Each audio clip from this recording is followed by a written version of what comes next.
Student wing जनसंपर्क कार्यालय का उद्घाटन संपन्न। नवी मुंबई के तुर्बे हनुमान नगर इलाके में AIMIM स्टूडेंट विंग के महाराष्ट्र जनरल सेक्रेटरी हाजी शहनवाज खान के हाथों से स्टूडेंट विंग के जनसंपर्क कार्यालय का उद्घाटन हुआ।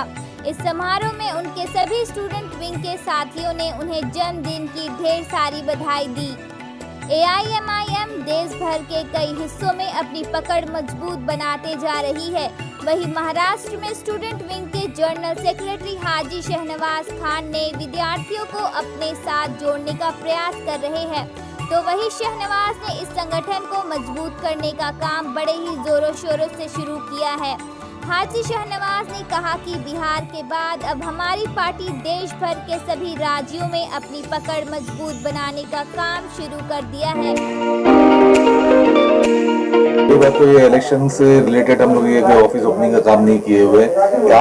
आज का दिन जो है, आज का बहुत खास दिन था।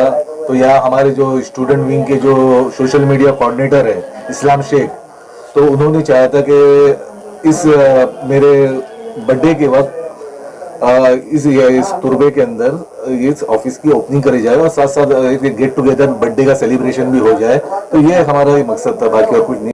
देखो, बिहार इलेक्शन में हमारी स्टूडेंट विंग की पूरी टीम उधर गई हुई थी और उन्होंने काफी काम किया था वहां जाके, खास करके हमारे भाई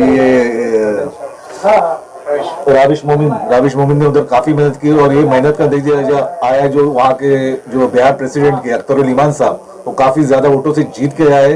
तो ये बहुत ही बैकवर्ड जगह है एक्चुअली, जो सीमांचल जो एरिया है वहाँ पे दूसरी पार्टियों ने काम नहीं किया था और वहाँ पे MIM ने जाके मजबूती से काम किया। जब सैलाब आया था तो उस वक्त लोग इधर से शिफ्ट हो रहे थे, जब लॉकडाउन हुआ था तो वहाँ उस वक्त वहाँ के लोगों की काफी मेहनत की गई थी। उस वक्त दूसरी पार्टियां उस वक्त उनका साथ नहीं दिए थे, तो उस वक्त MIM के हर जगह के लोगों ने उनका साथ दिया था। तो यही वहाँ के लोगों में मैसेज गया कि जो काम करने वाली जो पार्टी है MIM है, तो उन्होंने दिल खोल के वोट दिया।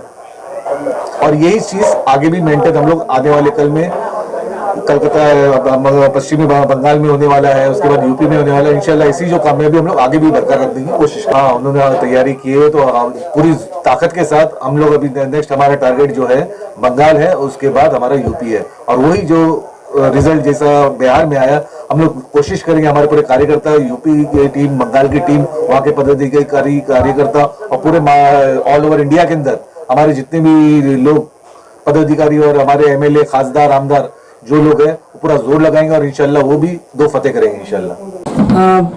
बरई बंगाल की आप बात कर रही थी, तो बंगाल की 70 सीट पर मालदा, मुर्शिदाबाद माइनॉरिटी के लोग अगर वोट करेंगे तो 70 सीट पर हम वहाँ पर जीत हासिल कर सकते हैं। ये मैं आपको डेटा बता रहा हूँ कि माइनॉरिटी वहाँ पर खस्ता हालात के अंदर है।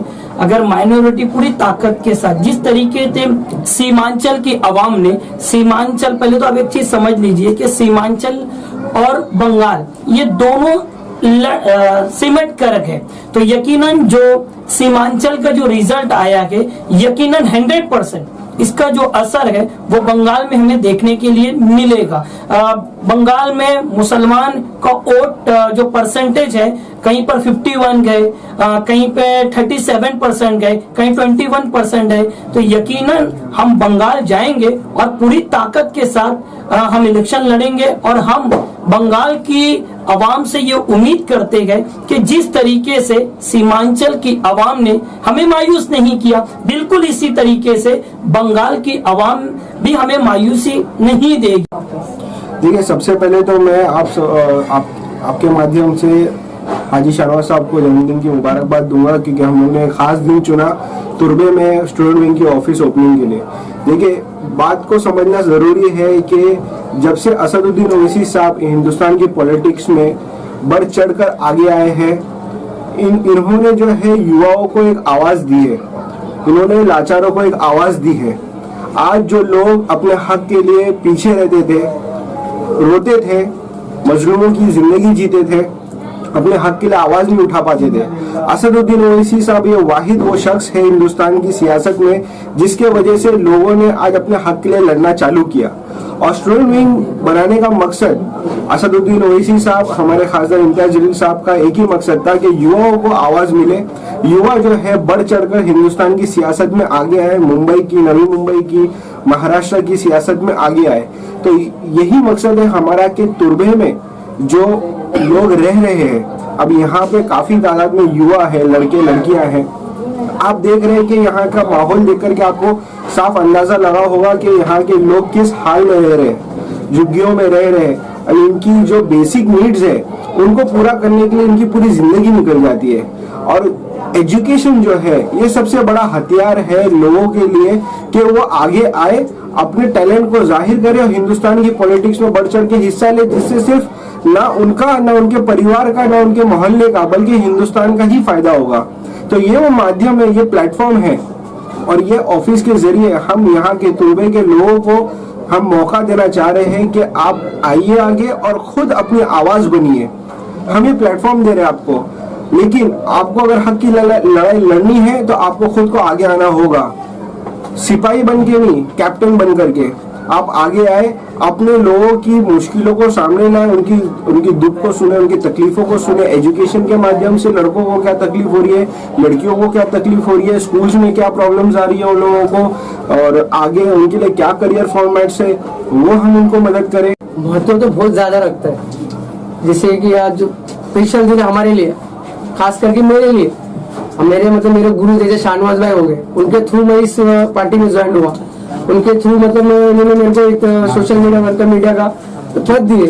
तो उसके थ्रू मैंने ये क्या सोचा था, 15 तारीख को भाई का बर्थडे, तो भाई के बर्थडे में नहीं गया, मैंने सोचा छोटे मोटे ऑफिस के उद्घाटन कर दूं, ताकि खास करके हमारे एरिया में जो बच्चे लोग हैं, स्टूडेंट लोग हैं, उनको ज्यादा पढ़ाई नहीं मिल पाती है और जो उनके घर का मसला रहता है। तो इसलिए मैंने इस मेरे ही रूम में मैंने ये ऑफिस का किया। वो तो है, जैसे कि खास करके और ऐसे बच्चों लोग पे फोकस, ऐसे विद्यार्थियों पे हम लोग फोकस करें जिनका परसेंटेज जो पढ़ाई में अच्छा हो, 75-80% लाने वाले स्टूडेंट हो, उनके लिए हम ज्यादातर, उनके लिए मैं खास करके उनके लिए नहीं ये सब कुछ करो, ताकि उनको ज्यादा से ज्यादा पढ़ाई मिले और आगे बढ़ के नहीं क्या वो अपने देश, अपने घर, अपने मम्मी पापा का सबका नाम रोशन।